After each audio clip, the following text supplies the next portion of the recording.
Welcome to the Eternal ROI podcast, where we share the real stories of workplace transformation. And now, here are your hosts, Will Stewart and Chris Patton. Welcome to the Eternal ROI podcast. So good to have each and every one of you listening and watching along on Facebook. I'm Will Stewart, joined as always by CEO of His Way at Work, Chris Patton. Hey, Chris. Will, how you doing? Doing well. Man, we are excited today. We've got Matthew Freissle here with us. Matthew is the son of Peter Freissle, who is founder of His Way at Work and also CEO of Polydeck. Matthew is a college student. He's a senior at Charleston Southern University. And we're going to talk to him a little bit about legacy and succession planning and from the perspective of that next generation. Because these are things we need to be thinking about in business. If we are in a business, family business especially, what are the next steps? Who's coming next? Yeah. That kind of thing. So, Matthew, glad to have you here. Appreciate you joining us. Welcome, Matthew. No, so tell us a little bit about yourself. We gave a quick bio of you, but just so everybody gets to know you a little bit, tell us your history. Yeah, so you guys kind of hit on all the high points, but my name is Matthew Freissle. I go to Charleston Southern University. I'm in my first semester of my senior year, so it's all winding right into an end now that the college career is coming to an end, so that's interesting. So I've been working at Polydeck ever since I was old enough to look over the forklifts, because my dad told me, he said, Matthew, you can't work there until you can see over the top of a forklift, for safety reasons and whatnot. So I've been working there ever since I was about 8 years old. And just learning, growing, just listening to people, what they have to say, teaching me, quizzing me, all kinds of good stuff. So that's kind of me in a nutshell in my Polydeck experience. Yeah, so having a multi-generational company is always interesting, right? It was started by your grandfather, right? Yeah.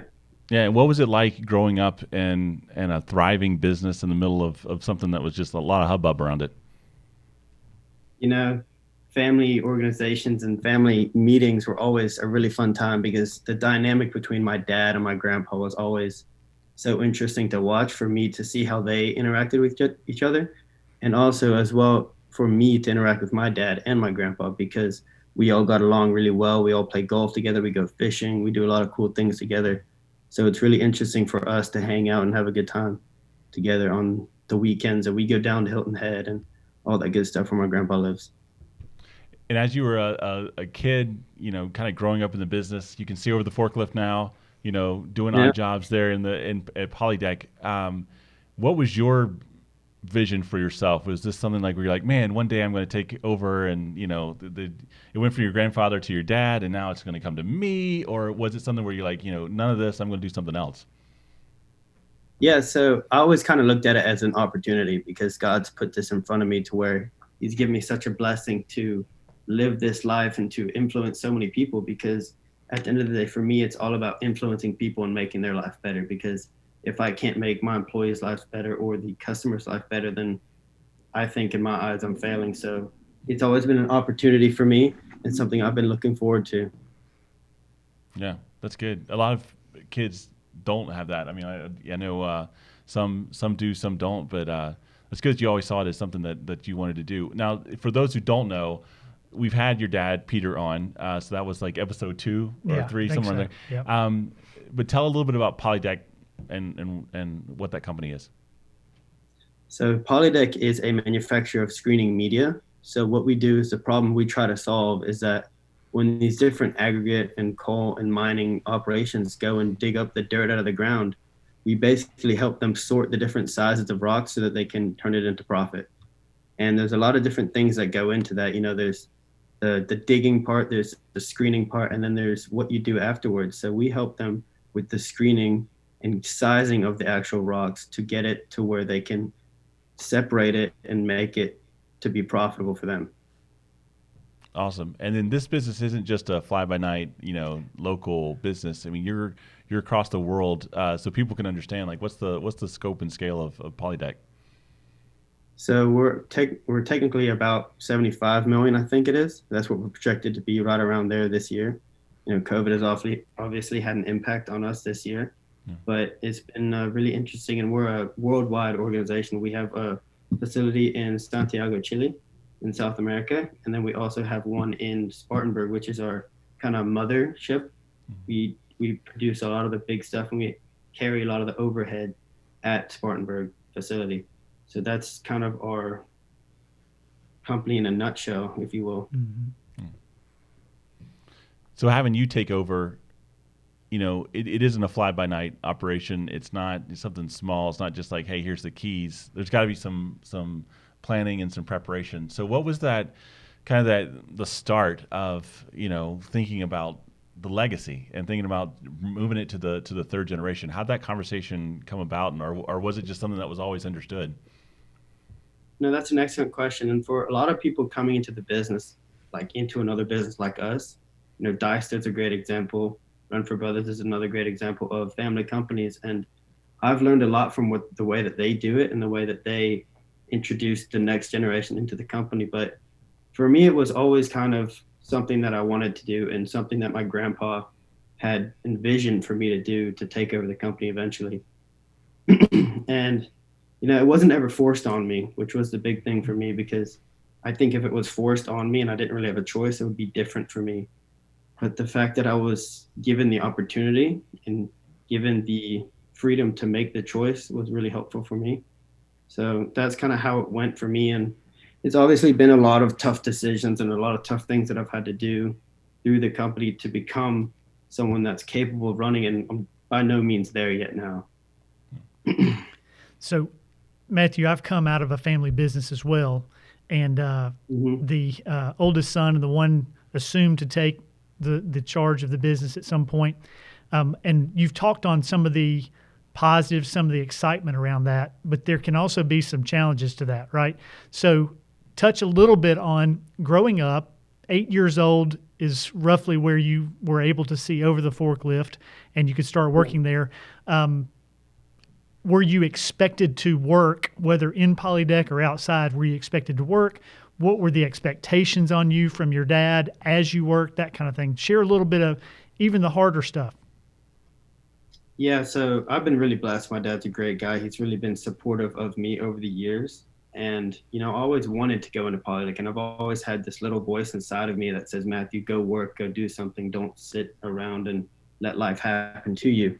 So for me, it's always been something that I wanted to do, and I've wanted to stay working.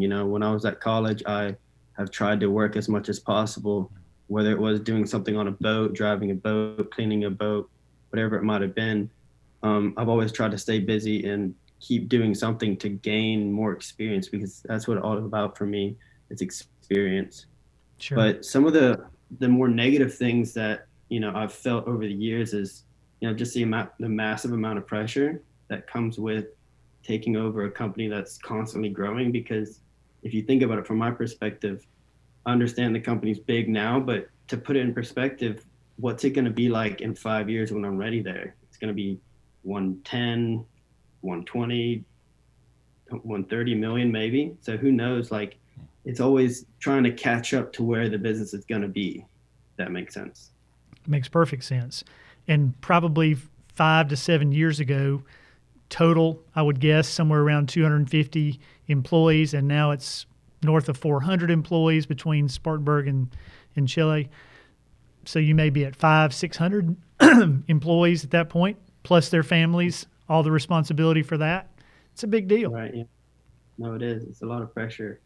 And, one of the things that I didn't really talk about just then was the pressure and the toll that it kind of has on your body. I'm not saying I have a massive amount of pressure, but there are days when I wake up and I'm like, it clicks in my mind and I think about it and I'm like, all these people are going to rely on me one day. But at the same token, it's good for me to realize that pressure and to understand it now so that I grow up with it and it doesn't all hit me at once when I take it over.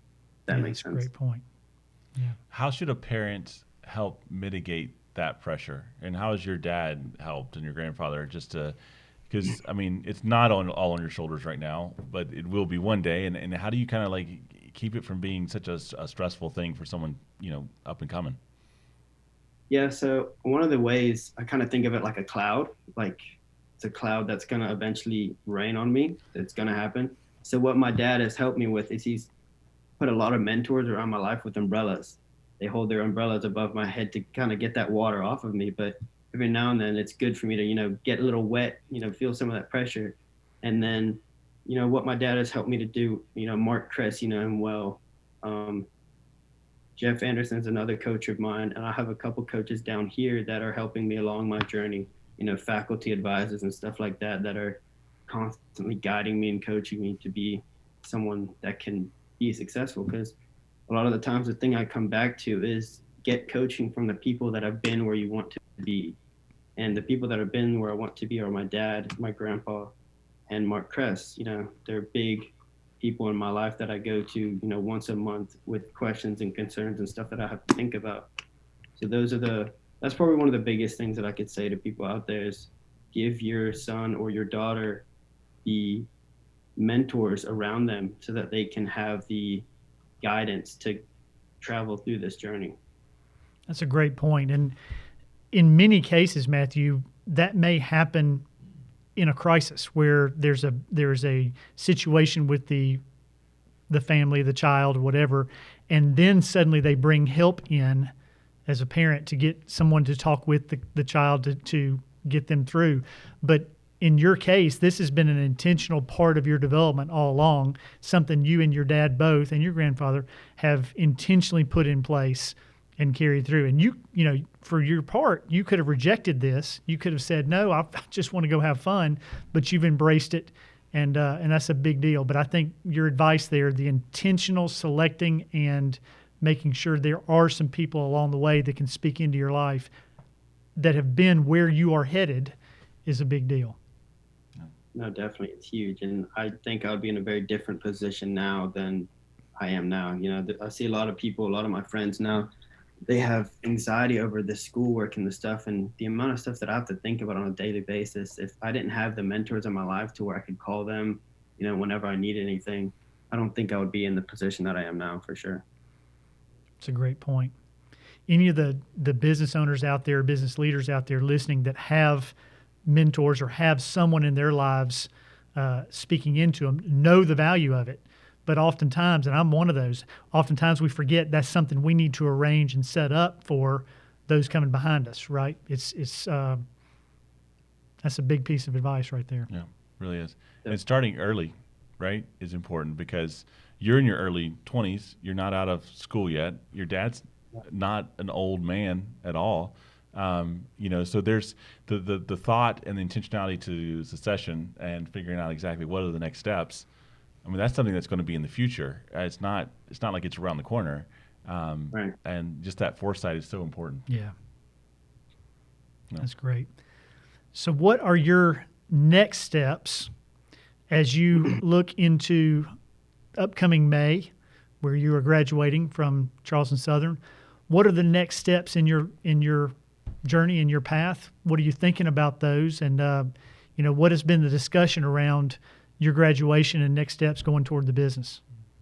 Yeah, so I actually have a piece of paper here that me and my dad and all the mentors in my life put together this summer, because a big part of this summer for me was to travel and to learn different companies that use our product just to get experience. And B, maybe the more important part was to set up the next 5 years of my life. So, I'll go down the list here. So I'm doing a Renfro at Renfro Brothers. I'm doing an internship this next semester, the spring semester of 2021, to get an internship credit for my college degree. So that's something I have to do. And William was gracious enough to offer me that internship, and I was able to see God's hand come into my life and guide me down that road. So that was great. And then this Christmas break, before I actually do the internship, I'm going to spend some time shadowing William to get the executive side of the business. And then the internship will be the more employee side of it, to actually see what it's like to work at another Christian organization. And then the summer of 2021, I'm going to obviously graduate, and then I'm going to work for 2 years, kind of doing a work study program at different companies around the country. So I want to work at a couple different companies. I obviously want to go down to South America and work at that facility as part of my development. And then 2 years doing that, working at different companies. And then after that, I'm going to start looking at MBA programs around, wherever I am in that point of my life, whether it's in Charleston or Spartanburg or Florida or Texas, wherever I'm going to be, look for an internship. And me and Jeff Anderson have been researching some different schools to go ahead and prepare for that and see what I have to do with my GMAT and all that sort of application-wide stuff. And then summer 2025, start full-time at Polydeck doing something. Not sure where I'm going to fit in there quite yet, but we'll find something for me to do. Excellent. So just for clarification, this stands in very stark contrast to, in many cases, what happens. The son or daughter goes off to college, graduates, comes back to the family business and says, put me in management. Right. Yeah. Right? Oh, yeah. No, that's the last thing I want to happen, to be honest. Because so speak to that. What, from your perspective, what are you trying to accomplish, and how would you like to enter Polydeck at that 2025 mark? Okay, yeah, 2025. So putting myself, 5 years away from now, what I would like to happen is I want to start like at the bottom. I want to start molding panels, and I want to start doing that sort of stuff to where I can gain the respect of the employees and the people I'm working around. Because I don't want to just rock up in Polydeck and say, hey, I'm here, I graduated now, give me a job. I don't want that to happen. I want to earn the job, and I want to earn the different positions as I go up. Now, obviously, my dad doesn't want me to take 20 years doing this because he wants to retire. But Exactly. It's important for me to gain that experience and gain the respect of the people I'm working with. So, molder, team lead, something like that, work in different departments, work at the sales department, get my own territory maybe if that is something that opens up. So that's kind of what I'm looking at, is just start slow and then work my way up. The keys there being that you want to come in and earn the respect. You want to be an employee along with them. There's no secret. You're going to run the company at some point, assuming everything goes as planned. But at least start with them, get a picture, and you will look back at this, because I've gone through that same path, and you'll look back at this, and there will be untold number of benefits for you when you're in charge to be able to refer back to times when you actually did the job and you worked with, and the people around you will have that greater respect versus what I kind of use an extreme case where they graduate, walk in the door and say, I want a management job. But more often than not, that does happen.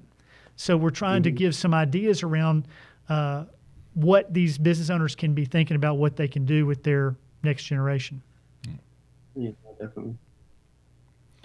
So what are some of the things that, as you have gone into just training and preparing for this, that some of the biggest concerns that you and your dad have had, and then what are ways that you've kind of gone to fix it? Like, whether it ranges from just employees accepting you and being ready for you to come and lead, training as far as like just knowing, having the business sense and the business training. What are some of just the steps that you guys have taken to kind of mitigate some of those concerns that you've had? Yeah, sure. So one of the first things I'll talk about is the open arms approach of Polydeck to me, because, here's this, I started there when I was like 8. So here's this 8-year-old guy wandering around the plant, asking all these questions, there was that. And then over the years, I started to slowly gain understanding through the different meetings and the different coaching sessions I had with all the people at Polydeck, because to me, they're my coaches. I have 250 coaches that are working for Polydeck right now, and I feel comfortable enough with each and every one of them to walk up with them and ask a question. And that's what's helped me to gain a better understanding of a business and Polydeck, what they do in the business environment. But something that you said, the concerns that I have would be legal issues, sexual harassment, discrimination, all this sort of very dainty issues that can get you in a lot of trouble. So for me, that's been something that I've had to think about, and I've taken 4 or 5 classes based specifically on the HR side of the business, because you can get yourself into a lot of trouble very quickly there. And the legal side of it is something that's very complicated, and that has to be understood from a high level so that you know what to do and what not to do, if that makes sense. That makes perfect sense. And so many times, Matthew, I don't have a statistic to back this up, but many times the child, the next generation, comes up through more of a focus on the sales side because the owner has typically come through that channel, just happens more often than not. And the sales mindset being nothing happens until a deck is sold or a panel is sold. But then you miss exactly what you're highlighting, which is the critical part of the HR, even the accounting, some of the not as glamorous parts of the job. And it's not that you have to be an expert in all areas of the business, but you certainly need exposure. I think it's very wise, especially for you taking classes, to give you some exposure to that. That's phenomenal. Yeah. So what would your advice be to, it's a two-part question. So first is, what's your advice to a parent who may have a child who's interested in, and that, continuing that legacy through the family? And then what would your advice be to kids that are growing up in this? And there's two dynamics there going, but let's talk about the parent first. What would be your advice for them? Yeah, so depending on the age and the character of the child, if you will, I'd say to the parents, take it easy on them, because kids right now are going through a lot, and there's a lot of different stuff that's going on in their lives. And as a teenager growing up, a lot of the things that, the parents think are like little issues hit younger people pretty hard. It's like stupid little things too, some little thing may hit the child really hard and the parent doesn't understand that. So just for a parent, just take it easy and try to see it from their perspective, if that makes sense. Sure. That's great. And what would you say for someone who may be a young adult, teenager, or something like that might be interested in continuing the legacy of their family through a business? Kind of where do they begin? Where do they even have that conversation with their parents, or what's your advice for them? So my answer for that would kind of be twofold. It's work against yourself. So look at yourself last year and see what you were doing that year. So every time I go to Polydeck, I keep a journal of the different meetings and the different topics I talked about. So every summer when I go back, or Christmas break, or whenever it is, I try to look back at that journal and say, okay, I want to hit that same subject, but I want to learn more about it. So For me, for the student or the child, is compete against yourself, because you have no one else you're really competing against. Don't compare yourself to someone else in a totally different, environment. You got to compete against yourself and compare yourself against what you did, yesterday or a week ago or last month or last year, whatever it is.